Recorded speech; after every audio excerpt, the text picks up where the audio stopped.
You've seen Iliza Shlesinger on Comedy Central, Showtime, Chelsea Lately, The Soup, and Last Comic Standing, where she became the first woman and the youngest comedian ever to win the title. This weekend, the Last Comic Standing champ is headlining here at the Parlor in Bellevue. Tickets and showtimes go to parlorlive.com, and you can link to that at bobrivers.com. Iliza Shlesinger, it is very nice to meet you. Welcome to the show. Meet you. How you doing? Good. How are you? You brought your... That's too big to be a purse dog. It's a cat. It's an ugly cat. It is the ugliest cat I've ever really seen. ugly No, Yeah. It's my dog Blanche. Blanche. Can I put her up here on the thing? Yeah, you can. She brought a dog. I'm so happy. Yeah. Hi, Blanche travels with you? Everywhere. Wow. I travel with her. She makes the reservations. No, Is Blanche your manager? Yeah. Yeah. She doesn't Only get one paid you can anything. trust. She knows it. She gets paid in belly rubs. Is Blanche a service dog? Yeah. Yeah? Yeah, I have a heart murmur. It's the cutest of all heart conditions if you're going to have one. Oh, Yeah. I broke your Hey chair. there. You are... whoops. Fell off. Oh, that's all right. okay, I don't need it. We've never actually had a dog table dance while a comic is here. So That's it's what gonna she. be a little, That's how she makes her money. As you can see, she's very it's sensual. going to be a little confusing for us. Well, welcome, Iliza. Have you been to Seattle before? When we were on tour with Last Comic Standing, we had a one-night thing here. I don't remember it. Probably because I slept for most of it. And so You did. the answer is no. We'll Not say really. no. It doesn't. Not in a way that counts. Right, and I'm very excited because tomorrow the feature act and I, his name's Adam Ray, he's very funny, we're friends from LA, he and I are going to go to a cheese market in Tacoma. I looked it up in your, was it 425 is your area code? Tacoma is 253. But Seattle is 425. Bellevue is 425. Bellevue is 425. That's where 425 magazine had this thing about Yeah. it. Okay, yeah, So we're going to a cheese market tomorrow to eat all the cheese. Sweet. You didn't say it right. It's 425. 425 magazine. Bellevue. That's where you are. You're in Bellevue? Excuse me. Yeah. Microsoft, Costco executives, all those right. people are on that side of that. Bill Gates lives over You there. can tell there's a lot of rich people because it's very clean. It's clean. Is that rich people are cleaner? They are. You can smell them. They smell like Speaking of money. smell, What did does your- clean smell like? Being in this room, It smells like entitlement and with an aftershock of bourbon. Speaking of smell, what did your dog eat for breakfast? I smell like a little tuna or something. What there. didn't she eat? That was from last night. And Oh, I really? think this morning she ate some poop and a dead worm. Oh, really? Well, she just So gave then me she a- licked you. She just gave me a big wet kiss, and You're Yeah. smelling her Something dog for food remnants. I just- She licked his nose and it's going to haunt you. let that dog kiss you. It's hard to avoid. Trust me. If you don't keel over dead, I'll be All right. impressed. Blanche, stay. Now, Blanche has a little pink ribbon. Does that pink signify anything? Or It's a purple bandana that the oh, okay, I didn't see gay it. very dog well. groomer put on her, I guess. Got it. You have a dog groomer. Well, it's a guy. The dude, it's not like a personal one that comes to my He doesn't travel with you as well. No. Yeah. That's She's how got you know. non-ties. It sounds Yeah. like you're disappointed, though. That would be. She travels with me everywhere, and if I could give her her own entourage, I just want to give her. I love her so much. I want to like send her to college and like see her do well. Like I wish I could send her to like classes, but she doesn't. All she does is lick her dog vagina. That's all you do all day.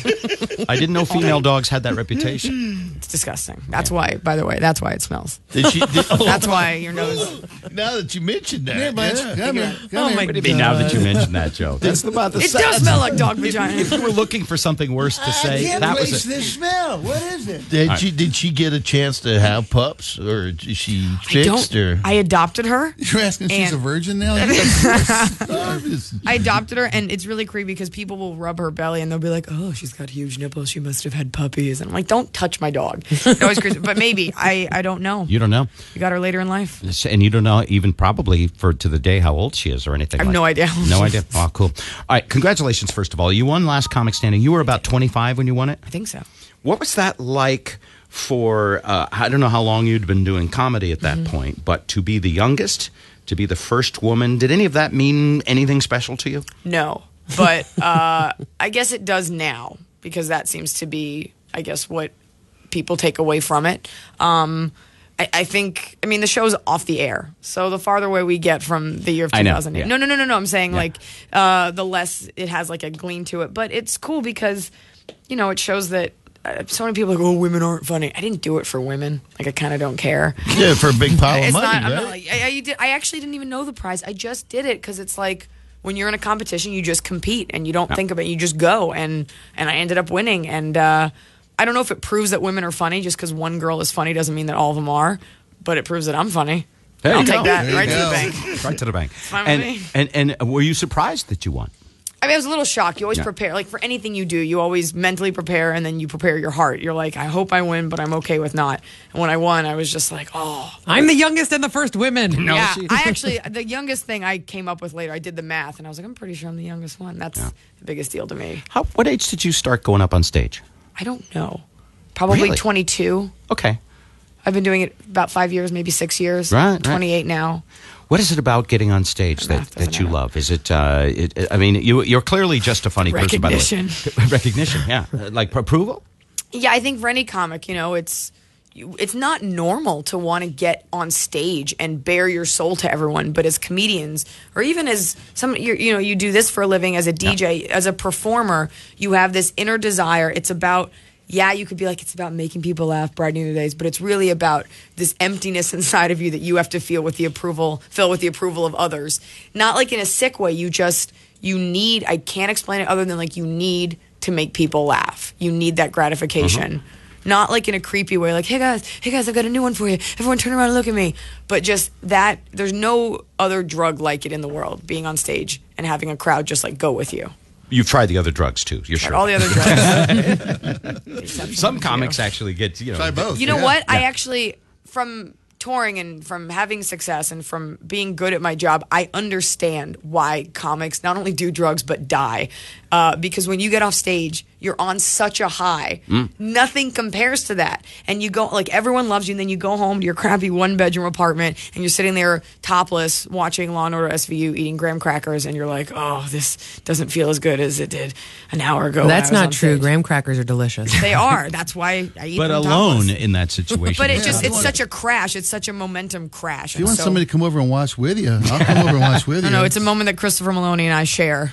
I have it often. I think he he's would a want biscuit. that. He Now, is a are flippin' you- biscuit. Biscuit. Are you dating anybody? Are you dating a comic? Or what kind of person would you go for? What kind of person would I go for? Probably a small redheaded woman named Blanche.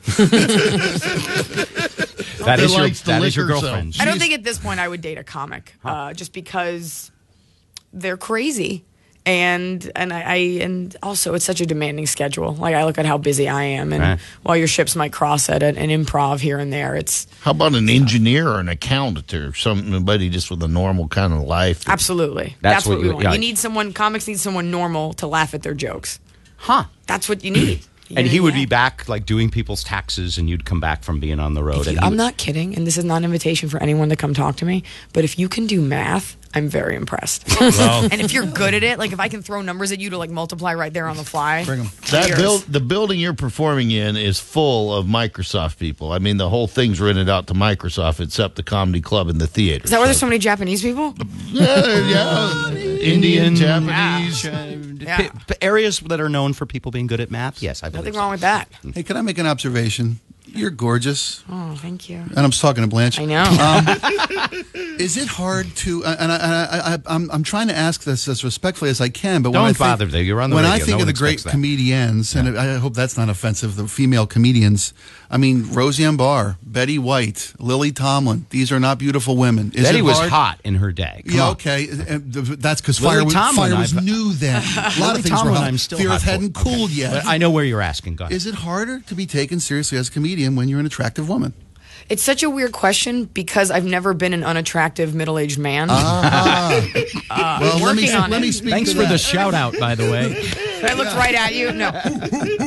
You know what? It's so weird. I used to think no. I was like, it doesn't matter. But as I guess go on in my career and I just take on different comedic endeavors, if you don't know that you're coming to see me, like if you just come because it's a comedy show or whatever, there is that moment, at least for smaller shows at home, like when I do my home club and it's just like a 20-minute set, there is that initial moment where you walk on stage and they kind of just like sit back and look at you for a second like, well, let's see what you have.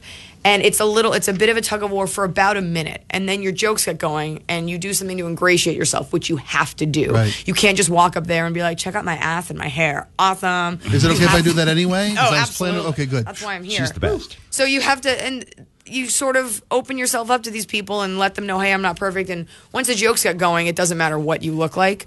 But it is, people are first. sometimes don't know what to do with you. What do you want to do? If ultimately, like, guy. Once you go fat, you never come up for air without water. If you could do anything, would you want to have a talk show like Chelsea or a sitcom like Whitney, or do you want to just be the greatest stand-up that ever lived, or do movies? The answer is yes. The whole world is ahead of you. I mean, you got a lot. Yes. Yes. I actually have a talk show in the works with VH1. So good, we're working on that because I love interacting with people. I think so many comics. I don't think you're a real comic unless you can be funny off stage on the fly. Yeah. Not many can sit down like you have and just have a conversation without. Not many can sit down without these fake setups. Like, hey, does your dad think you're funny? Right. I will get to that because they did ask me about that. But I have a movie that we're working on. Like, I think when you just as a creative person, it's not about specific things. It's just about getting to do bigger and better things. So hopefully by this time next year, I'll be way too famous to talk to any of you. No, that would be awesome. I'll have a lot more projects. I hope that for That'd you be as good. well. And then, of course, I have my TV show. So No, you know what? You're not too famous to talk to us, but you get to the level where you won't come in. We can only get her on the phone. That's when we know. I looked at your wall out there. You have a lot of famous people that come in. Yeah, we do. We're blessed that way. Thank you, Photoshop. We've done that. None of them. All right, so does your dad think you're fun? I want to hear this one. Which is okay. So says here, does your dad think you're funny? No, actually, I changed it.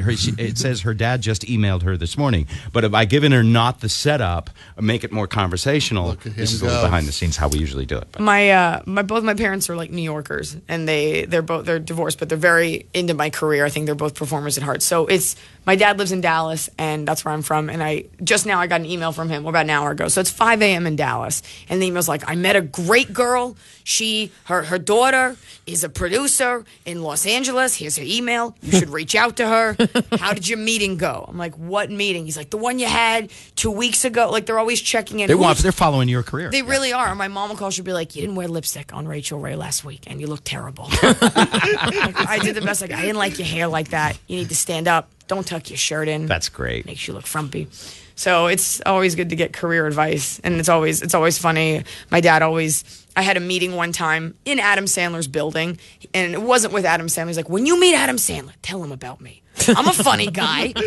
I'm like, who couldn't use a middle-aged New York Jew? I mean, that would be great. I will tell Adam Sandler about you. And you do idolize Adam Sandler, but you have not met him yet? I met him once, and I was just very weird about it. Because he doesn't know me. No. We don't know each other. But does he know that out there is this comic who? I don't know. It's in your bio that you like. It's in my bio on my website. I don't know. Right. And I got to ask you another question. I know this is on your list too. Politics. Herman Cain. Do you think Herman Cain? He gave me these as soft topics. He's like, they'll talk about other stuff, but at 7 a.m, is there anything you're burning to talk about? Yeah. And so this is. I don't like him. You don't like him. Does anyone really like him? Besides, here's my thing. This is a guy who has outbursts. He can't control himself, may or may not have remembered maybe sexually harassing a woman, and sings just randomly. So pretty much he has all the makings of a crazy homeless person. Right. And sweet double-breasted suit. We're not at a funeral. Relax with your outfits. Stupid hats. Nothing about him makes me comfortable. He's the kind of guy, I feel like if you met him at a diner, he'd come up to you and you'd be like, oh, nice old black man, and he's talking to you. And then after about 5 minutes, you're like, okay, he's talking at me. I'm just going to slowly walk away. Imagine this. No meatloaf. You're like, get him out. Out of here. And people need to it's not a black thing. Everyone likes the president or whatever, but it's not a black or white thing. He's just a crazy old person. He's 94 years old. Read the bio that I wrote about him. That you wrote. He's You know what, Yeah. Iliza Shlesinger, you are amazing, by the way, thank you. and a wonderful conversationalist. And you're going to like Bellevue. I think Bellevue and the dog and the whole And the thing. cheese. Yeah. Where is the dog when you're on stage? She sits in the green room. She has to have someone sit with her or else she gets upset, which I know seems weird for her since she is a blanket with eyes. You should walk out with her and then Come pass to her the off show to a and handler. you'll see what happens. Oh, you do? Okay. I got it. We have a little bit we do. And she's made an appearance on my TV show that I do. Iliza Shlesinger, tonight at the Parlor, all weekend at the Parlor? Oh, the whole thing, not Sunday. Not Sunday. We'll put all the links up on bobrivers.com. Very nice to meet you.